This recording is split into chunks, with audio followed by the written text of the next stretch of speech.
Hallelujah! সবাইকে জয় যিশু। ঈশ্বরের গৌরবুক। আমি যেমন রোজ রুটিন অনুসারে পিতার প্রার্থনা নিয়ে আসি, আশীর্বাদের প্রার্থনা। আজকের এই মুহূর্তে আমরা প্রভাতে আসতে পেরেছি পিতার আশীর্বাদে, তো আমরা প্রার্থনাতে যাব। সর্বশক্তিমান ঈশ্বর পিতা, তোমার মহানামে ধন্যবাদ করি পিতা। স্বর্গ পিতার সিংহাসন পিতার পাদবীর তোমার চরণতলে পিতা গো, যে সকল সন্তানরা ইউটিউব, ফেসবুক যারা এই মুহূর্তে দেখছে পিতা গো, তাদেরকে তুমি ব্লাড কভার করে, তাদেরকে তুমি সুরক্ষিত রাখো পিতা গো। তাদেরকে সেই নতুন দীর্ঘ আয়ু দিয়ে তুমি আশীর্বাদে পরিণত করো প্রভু। প্রভু গো, তোমার কাছে বিনতি শেখের প্রার্থনা রাখছি পিতা গো, যারা বিশেষ করে বাক্য বলেছি পিতা গো, যে ব্যক্তি পরাত্মবলে অন্তরালে থাকছে সর্বশক্তিমানের ছায়াতে বসিত করে পিতা গো, সর্বদা পিতা গো, প্রত্যেকটা সন্তানকে তুমি আশীর্বাদ করো। যারা গভর্নমেন্টের মধ্যে, কাজের মধ্যে, যারা দেশ বিদেশের মধ্যে রয়েছে পিতা গো, তাদের জন্য প্রার্থনা করি, ব্লাড কভার করে তাদেরকে তুমি সুরক্ষিত রাখো পিতা। পিতা গো, আজকের বিশেষ করে যে পজিটিভের বাক্য, পজিটিভের শিক্ষা দেওয়ার জন্য তোমাকে অসংখ্য ধন্যবাদ করি পিতা।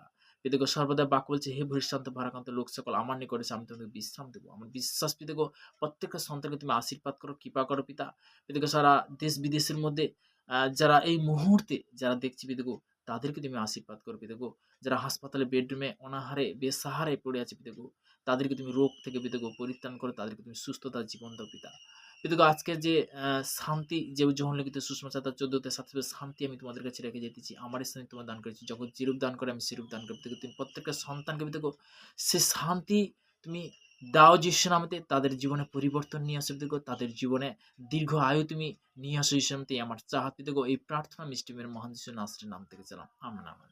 হালেলুয়া! প্রভু স্তুতি হোক, সবাইকে জয় যিশু, ঈশ্বরের গৌরব হোক। তো আমি যেমন রোজ আশীর্বাদের বাক্য, আশীর্বাদের প্রার্থনাতে আসি, আজকের বিশেষ করে যে আমরা যিশায়া, যিশায়া তার ৪১ অধ্যায় তার ১০ পদে প্রভুর বচন দ্বারা আমরা জানব, ভয় করিও না, কারণ আমি তোমার সঙ্গে সঙ্গে আছি। ব্যাকুল হইও না, কারণ আমি তোমার ঈশ্বর, আমি তোমার পরাক্রমদম, তাকে সাহায্য করিব। হালেলুয়া! তো পিতা পরমেশ্বর ধন্যবাদ হোক। আমি আপন ধর্মশীলতায় দক্ষিণ হস্ত দ্বারা তোমাকে ধরিয়ে রাখব। ঈশ্বরের গৌরব হোক। তো আমাদের ঈশ্বর বলতে কি দক্ষিণ হস্ত দ্বারা কি করবে? ধরিয়া রাখিবে। এখানে প্রভুর বচন বলছে।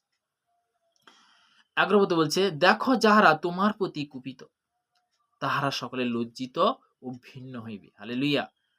যাহারা তোমার সহিত বিবাদ করে, তাহারা অবাস্তব অবাস্তব ও ভিনিষ্ট হইবে। এখানে বলতে কি পিতার বাক্য বলছে যে আমি জগতের বিষয়ে বলছি না। একটা জিনিস কি, যে কখন যে একটা জিনিস সে নিজে ভাববে, পিতার বাক্যে আমরা সব থেকে বড় জিনিস আমি অনেক আগেও বলেছি, যে আর তোমরা যখন প্রার্থনা করে দিল, মার্কের ১১ অধ্যায় ২৫ পদে, যে আর তোমরা যখন প্রার্থনা করে দাও, যদি কারোর বিরুদ্ধে কোনো কথা থাকে, তাহাকে তুমি ক্ষমা করো, যেন স্বর্গস্থ পিতা তোমার অপরাধ সকল ক্ষমা করে। তো এখানে প্রভুর বচন কি বলছে ১১তে, যাহারা তোমার প্রতি কুপিত, তাহারা সকলে লজ্জিত ভিন্ন হইবে। হালেলুয়া! যাহারা তোমার সহিত বিবাদ করে, তাহারা অবাস্তব বাস্তব হইবে, ভিনিষ্ট হইবে। কখন? তার মধ্যে থেকে যে শয়তান কাজ করত,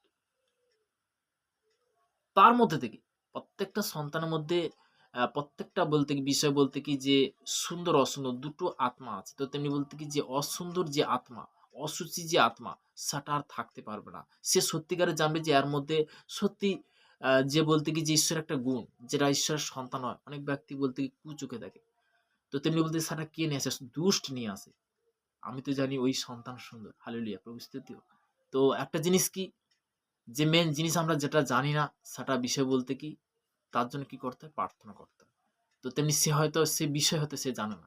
তো তেমনি বলতে কি, যে আমরা অনেক জিনিস কিন্তু জগতের বিষয় আমি বলছি না। তো তেমনি বলতে পিতার ধন্যবাদ হোক, পিতার আত্মিক বচন দ্বারা আমরা যেন সমস্ত কিছু জানতে পারি। দিয়াবলকে কি করতে হবে? তাড়াতে হবে। শয়তান তুই ভস্মীভূত হ যিশু নামে। তুই ভস্মীভূত হ যিশু নামে। তোর কোনো অধিকার নেই। তুমি যখন এইভাবে অঙ্গীকার করবে, সে কি সে থাকবে? সে কিন্তু শেষ হয়ে যাবে। তো তেমনি পিতার বাক্য অনুসারে তুমি যখন সে জ্ঞান বুদ্ধি অনুসারে চলবে, পিতা তখন আরো আশীর্বাদ। হিতোপদেশ তার ২ অধ্যায় ১ পদে কি বলছে? বৎস, যদি তুমি আমার কথা সকল গ্রহণ করো, যদি আমার আজ্ঞা সকল তোমার কাছে সঞ্চয় করো। বলছে যদি তুমি আমার আজ্ঞা সকল কি তোমার কাছে কি সঞ্চয় করো, যদি প্রাজ্ঞার দিকে কর্ণপাত করো, যদি বুদ্ধিতে মনোবেশ করো, হ্যাঁ, যদি সুবুদ্ধিকে আহ্বান করো, সুবুদ্ধি আহ্বান করো, যে সুবুদ্ধি আমার অধিকার, নিবুদ্ধি আমি ক্যান্সেল করি, কুবুদ্ধি আমি ক্যান্সেল করি। হালেলুইয়া! প্রস্তুতি হোক। তুমি যখন বারবার অঙ্গীকার করবে, তোমার জীবনে তখন কি বড় বড় মিরাকেল হবে। হালেলুইয়া! প্রস্তুতি হোক। যদি বুদ্ধির জন্য উচ্চস্বরে করো, করো, যদি রূপের ন্যায় তাহার অন্বেষণ করো, গুপ্ত ধনের ন্যায় তাহার অনুসন্ধান করো, তবে সদাবুর ভয় বুঝিতে পারিবে, ঈশ্বরের জ্ঞান প্রাপ্ত হইবে। কেননা সদাবুই প্রজ্ঞা দান করেন, তাহার মুখ হইতে জ্ঞান ও বুদ্ধি নির্গত হয়। তার মুখ হইতে কি জ্ঞান ও বুদ্ধি কি নির্গত হয়। তো তেমনি বলতে কি আমরা আজকের বাক্য থেকে জানলাম। তো তেমনি বলতে কি যে আমি প্রার্থনাতে যাব, মার্ক লিখিত সুসমাচার তার 11 অধ্যায় 25 পদে অবশ্যই সবাই মার্ক করে নিচ্ছ। আর তোমরা যখন প্রার্থনা করিতে যাও, যদি কারোর বিরুদ্ধে কোনো কথা থাকে তাহাকে তুমি ক্ষমা করো, যেন সর্বস্ব পিতা তোমার অপরাধ সকল ক্ষমা করে। Amen, amen. তো আমার প্রার্থনা দেব। সর্বশক্তিমান ঈশ্বর পিতা, তোমার মহানামের ধন্যবাদ করি পিতা। স্বর্গপিতার সিংহাসন পৃথিবীর পাদবীর তোমার চরণ ধরে নিয়ে আসো, অসংখ্য ধন্যবাদ করি পিতা। যে সকল সন্তানরা ইউটিউব ফেসবুক যারা রোজ রুটিন অনুসারে আসবে তাদেরকে তুমি মহাম আশীর্বাদ করো, তাদেরকে তুমি কৃপা করো পিতা। পিতাকে হাত তোমার বরকত বলা চাঙ্গা ভালো আসে কভার করে শান্তি পিতা গো, তাদেরকে তুমি সুরক্ষিত রাখবে পিতা, তাদেরকে দীর্ঘতি আয়ু দিয়ে তুমি আশীর্বাদে পরিণত করো পিতা। এই প্রার্থনা সেই মিষ্টি মহান যিশুর নামের নাম থেকে ছিলাম। Amen, amen. সবাইকে জয় যিশু।